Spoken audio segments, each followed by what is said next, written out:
और next episode की शुरुआत बिल्कुल इसी कंपटीशन की शुरू से होती है, जहां पर हम देखते हैं कि ज़्याओटाओ ने अपनी टीममेट्स को लेकर तेजी के साथ आगे बढ़ते हुए डाई याओ हैन की टीम पर हमला करना शुरू कर दिया। जिन हमलों को ब्लू टीम ब्लॉक करने की कोशिश कर रही थी, तभी अचानक हम देखते हैं कि यहाँ यूहाओ ने अपने मेंटल डिटेक्शन टेक्निक को एक्टिवेट करते हुए अपने दोस्तों के साथ शेयर करना शुरू कर दिया। यहाँ यूहाओ की मेंटल डिटेक्शन टेक्निक पहली दफा देखकर डाई याओ हैन, चेन ज़ाइफेंग और उसके बाकी के टीममेट तो काफी ज्यादा हैरान हो चुके थे। उन लोगों को यकीन नहीं आ रहा था कि यूहाओ के पास इतनी स्पेशल एबिलिटीज हो सकती है। साथ ही वो लोग अब समझ गए थे कि पिछली बार ज़्याओटाओ और उसके दोस्त इतने ज्यादा प्रिसाइज अटैक क्यों कर पा रहे थे। वो सब कुछ पिछली दफा यूहाओ की वजह से हो रहा था। चूँकि इस बार यूहाओ ब्लू टीम में है, इसलिए हम देखते हैं कि रेड टीम को बहुत ही ज्यादा मुश्किलें हो रही थी। इसीलिए रेड टीम की जीजी यहाँ पर ज़्याओटाओ से कहती है कि हमें सबसे पहले यूहाओ को टेक डाउन करना होगा, वरना वो हमारे लिए यूं ही मुश्किलें बढ़ाता रहेगा। यही कहते हुए जीजी ने तेजी के साथ यहाँ यूहाओ की तरफ बढ़ना शुरू कर दिया, जो देखकर डाई याओ हैन यहाँ ज़ू सेंशी से कहता है कि तुम्हारा डिफेंस बहुत ही स्ट्रॉन्ग है, इसलिए तुम्हें यूहाओ की हिफाजत करनी होगी। जबकि साथ ही हम देखते हैं कि यहाँ यूहाओ के पास में निंग लो चेन भी खड़ी थी। उसके पास आइस एट्रीब्यूशन वाली पावर्स है, जिसका इस्तेमाल करते हुए यहाँ ज़्याओटाओ से मुकाबला करना चाहती थी। लेकिन दूसरी तरफ ज़्याओटाओ के पास तो इवल फायर फिनिक्स की पावर्स है। उसकी एब्सोल्यूट स्ट्रेंथ के सामने यहाँ ब्लू टीम काफी ज्यादा कमजोर हो चुकी थी, जो सब यहाँ यूहाओ ने भी देख लिया था। इसलिए वो तेजी के साथ मिस लुओ चेन के पास जाते हुए अपनी एक्सट्रीम आइस एबिलिटीज उसके साथ शेयर कर देता है, जो देखकर लुओ चेन की तो आंखें ही कुंडी रह गई थी, क्योंकि वो अचानक ही महसूस करती है कि उसकी आइस एबिलिटीज बहुत ही तेजी के साथ प्योर हो गई, यानी कि उसकी मार्शल स्पिरिट पहले से अपग्रेड हो चुकी है, जिसका इस्तेमाल करते हुए हम देखते हैं कि अचानक से मिस लुओ चेन ने चारों तरफ अपनी आइस एबिलिटीज को फैला दिया। ये देखकर तो ज़्याओटाओ काफी ज्यादा हैरान हो गई। वो अपने मन में कहती है कि लुओ चेन की सोल पावर मुझसे ज्यादा तो नहीं है, आखिर वो मेरे फायर को सप्रेस कैसे कर रही है। असल में ये सब कुछ यूहाओ की वजह से हो रहा था, जो कि अपनी मार्शल स्पिरिट को लुओ चेन के साथ शेयर कर रहा है, और इसी वजह से हम देखते हैं कि लुओ चेन के सारे बाल भी सफेद हो गए, जो कि इसी बात को दर्शाता है कि उसकी आइस एबिलिटीज अचानक से काफी ज्यादा बूस्ट हो चुकी है। जो देखकर तो डाई याओ हैन भी काफी ज्यादा खुश हो गया, क्योंकि अब उनकी टीम जीतने वाली थी।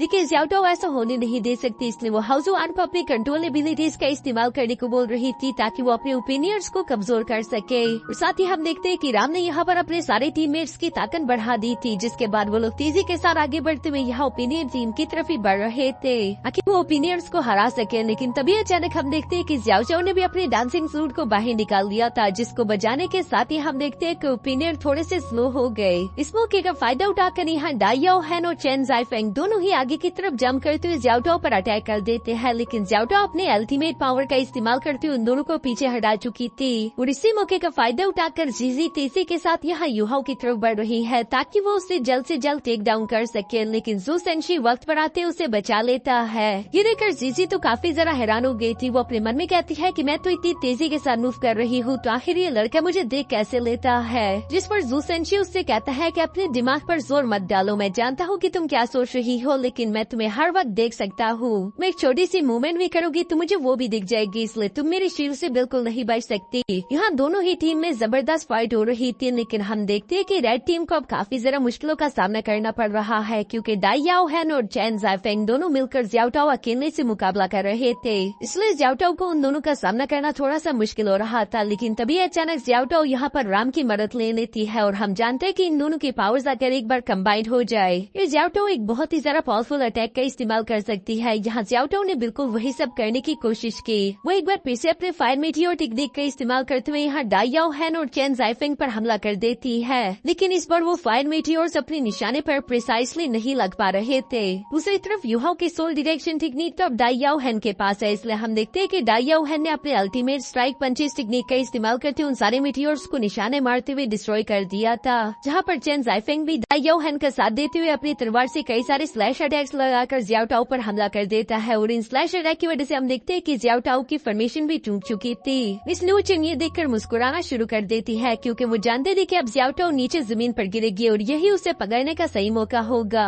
इसलिए वो अपनी आइस एट्रीब्यूशन टेक्निक का इस्तेमाल करते हुए फौरन यहाँ ज़्याओटाओ के आसपास एक आइस केज क्रिएट कर देती है, जिसके अंदर ज़्याओटाओ कैद हो गई। जो देखकर ज़्याओटाओ के दोस्तों परेशान हो चुके थे, जबकि ज़्याओटाओ गुस्सा होते हुए कहती है कि तू अपनी इस मामूली मार्शल सोल टेक्निक का इस्तेमाल करके मुझे कैद नहीं कर सकती। ये कहते हुए ज़्याओटाओ अपने फिनिक्स फायर का इस्तेमाल करते हुए उस केज को तोड़ने की कोशिश करती है, लेकिन वो ऐसा कर नहीं पा रही थी। जो देखकर ज़्याओटाओ को तो काफी गुस्सा आ रहा था, जबकि मिस लुओ चेन उसे देखकर अभी भी मुस्कुरा रही थी। साथ ही वो अपने मन में कहती है कि बेशक यूहाओ की सोल पावर कोई ज्यादा नहीं, लेकिन मानना पड़ेगा जाएगा कि उसकी एबिलिटीज कमाल की है, क्योंकि उसने अपने अल्टीमेट आइस का इस्तेमाल करते हुए मेरी आइस को पूरी तरीके से प्योर और एक्सट्रीम बना दिया है। दाई याओहेन और चेन जाइफेन तो यहाँ पर जियाओ टाओ को केज में देखकर मुस्कुराते हुए समझ गए थे कि अब यहाँ दुश्मनों को हराना ज्यादा मुश्किल नहीं होगा। इसलिए वो लोगों ने बाकी के सीनियर्स पर अटैक करना शुरू कर दिया, जहाँ पर हम देखते हैं कि चेन जाइफेन तेजी के साथ मूव करते हुए सीधा हवा में आ गया और वो यहाँ राम पर हमला करते उसे फौरन जमीन पर पटक देता है। जहाँ राम के जमीन पर आते साथ ही एक बार फिर से मिस नुवुजेन ने अपनी आइस की टेक्निक का इस्तेमाल किया, जिसका इस्तेमाल करते उसने राम और हाउजुआन दोनों को इस बार केजेस में कैद कर लिया है। यानी कि पीछे अब सिर्फ जूनियर्स ही बचे थे और जूनियर्स को हराना भला किसके लिए कितना ही मुश्किल होगा।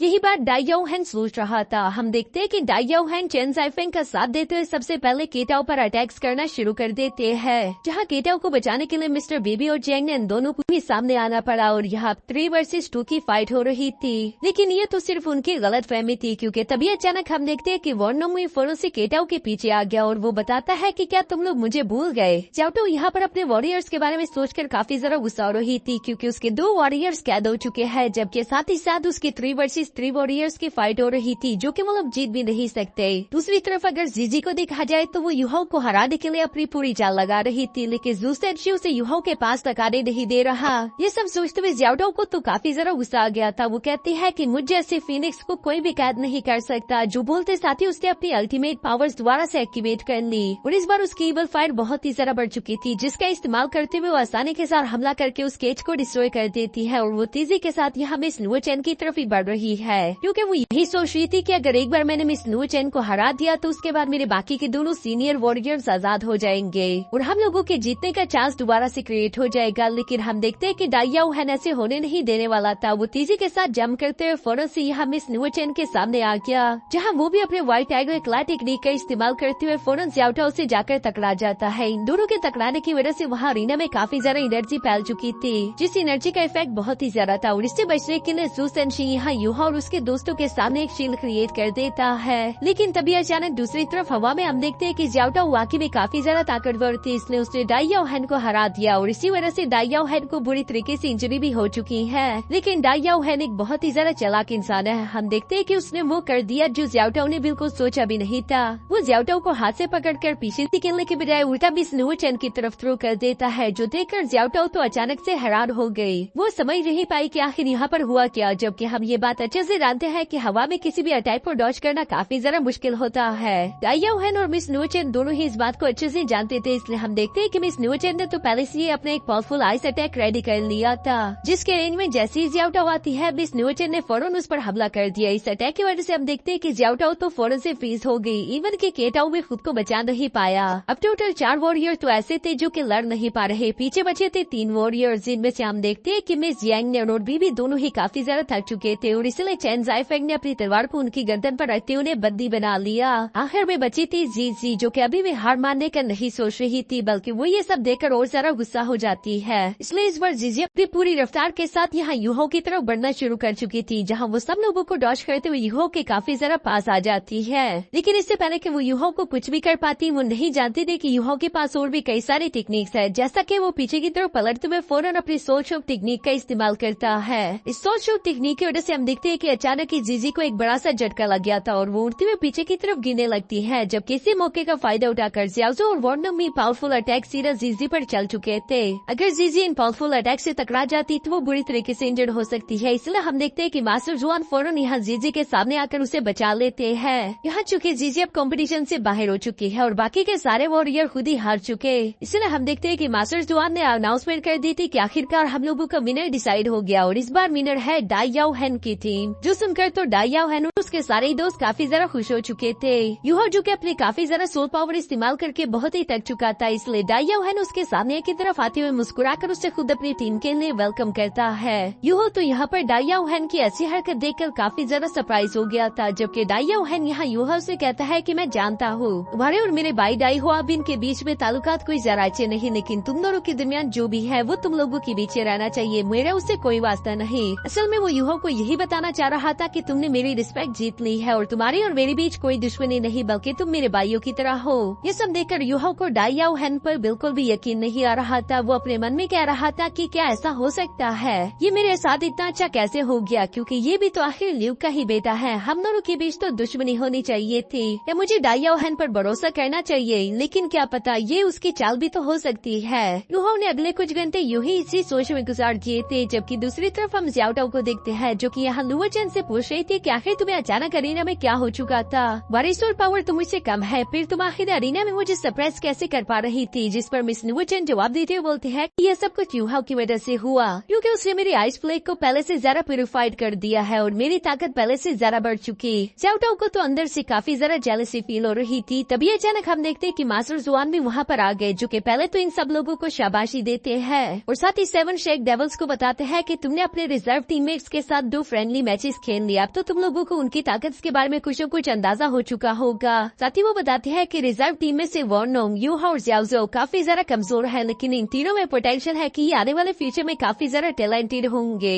यहाँ पर तारीफें सुनकर वो लोग तो काफी ज्यादा खुश हो रहे थे। तभी अचानक मास्टर जुआन यहाँ यूहाओ से कहते हैं कि यूहाओ, आज के बाद तुम अपने रिजर्व टीम के मेन कंट्रोलिंग सोल मास्टर होंगे, जो कि मिस्टर बीबी मैं तुम्हें तुम्हारी रिजर्व टीम का कैप्टन क्रिएट करता हूँ। ये सुनकर तो वो दोनों ही काफी ज्यादा खुश हो गए। तभी अचानक मास्टर जुआन यहाँ पर मौजूद अपने डिसाइपल से कहता है कि जाकर अपनी पैकिंग शुरू कर दो, क्योंकि कल सुबह ही हम लोग स्टार लुवर सिटी की तरफ रवाना होंगे। जो सुनकर तो सब लोग सरप्राइज हो गए। मास्टर जुआन उन्हें बताता है कि अब तुम लोग continental advance soul master academy में सोल फाइटिंग कॉम्पिटिशन करोगे। ये बातें जानकर तो उन लोगों को बहुत ही ज्यादा खुशी हो रही थी। इसके बाद हम लोगों को शाम का सीन दिखाया जाता है, जहाँ पर हम देखते हैं कि डाई हुआबिन अपने ब्रदर डाई याओ हैन से मिलने के लिए आया हुआ था। डाई याओ हैन जो कि डाई हुआबिन के सामने आते साथ ही उससे कहता है कि अपने सारे इरादे भूल जाओ, क्योंकि तुमने जितना भी यूहाओ के बारे में बताया था, यूहाओ उससे काफी ज्यादा टैलेंटेड और ताकतवर है। इसके अलावा मास्टर जुआन भी उसे काफी ज्यादा पसंद करते हैं। डाई हुआबिन तो ये सुनकर काफी ज्यादा हैरान होते हुए बोलता है कि तुम क्या कह रहे हो, जिस पर डाई याओ हैन अपने भाई के सामने बातों को साफ करते हुए कहता है कि तुमने जो कुछ भी यूहाओ के साथ किया, शुक्र करो कि फादर घर पर नहीं थे।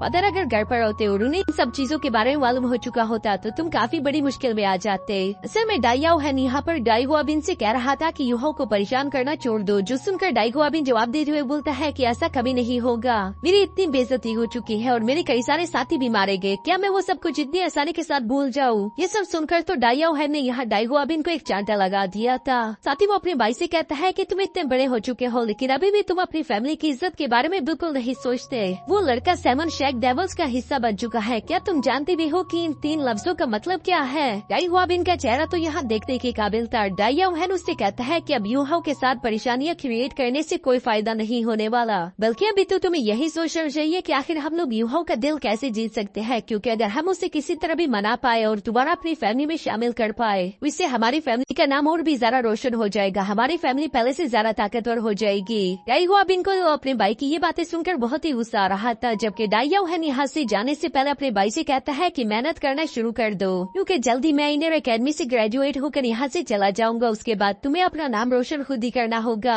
ये सब कहने के बाद डाई याओ हैन वहाँ से उठता हुआ चला गया, जबकि डाई हुआबिन गुस्सा होता हुआ कह रहा था कि तुम मुझसे कुछ साल पहले क्या पैदा हो गए, तुम तो मुझे अकड़ दिखाना शुरू हो गए। मैं तुमसे वादा करता हूँ कि तुम्हारी एज तक आते आते मेरे पास तुमसे भी ज्यादा अचीवमेंट्स होंगी। यहाँ इसके बाद हमें नेक्स्ट डे मॉर्निंग का सीन दिखाया जाता है, जहाँ मास्टर जुआन ने सारे न्यू शेक 7 डेविल्स और पुराने 7 शेक डेविल्स को इकट्ठा कर लिया था, और वो यहाँ पर सीनियर 7 शेक डेविल्स से कह रहे थे कि तुम लोग जल्दी यहाँ से ग्रेजुएट होकर चले जाओगे, जबकि जूनियर शेक 7 डेविल्स तुम लोग अभी इनर एकेडमी में पैर रख रहे हो। इनर शेक एकेडमी में आने के बाद तुम लोगों को यहाँ की जिम्मेदारी उठानी होगी, जबकि हम लोग तुम्हारे जिम्मेदार होंगे। ये वाली बात उन लोगों को थोड़ी सही से समझ नहीं आती, इसलिए मास्टर जुआन बात को सिंपल करते हुए बताते हैं कि हमारे पास एक शेक सुपरवाइजरी टीम है, जो कि इनर शेक एकेडमी के हर एक डिसाइपल पर अच्छे से नजर रखती है, चाहे वो यहाँ पर हो या फिर बाहर चला जाए। तुम सब लोग सोल मास्टर्स हो, अगर सोल मास्टर एक बार बुरे रास्ते पर चले गए तो तुम लोग जानते भी नहीं कि वह सोल मास्टर कितनी तबाही मचा सकता है। साथ ही मास्टर जुआन बताती है कि यहाँ इनर शेक एकेडमी में 100 से भी कम डिसाइपल मौजूद है, और हर बार ऐसा ही होता है। हमारे इनर शेक एकेडमी ज्यादातर डिसाइपल्स को एक्सेप्ट नहीं करते, लेकिन जो भी डिसाइपल होते हैं वो काफी ज्यादा बहादुर होंगे।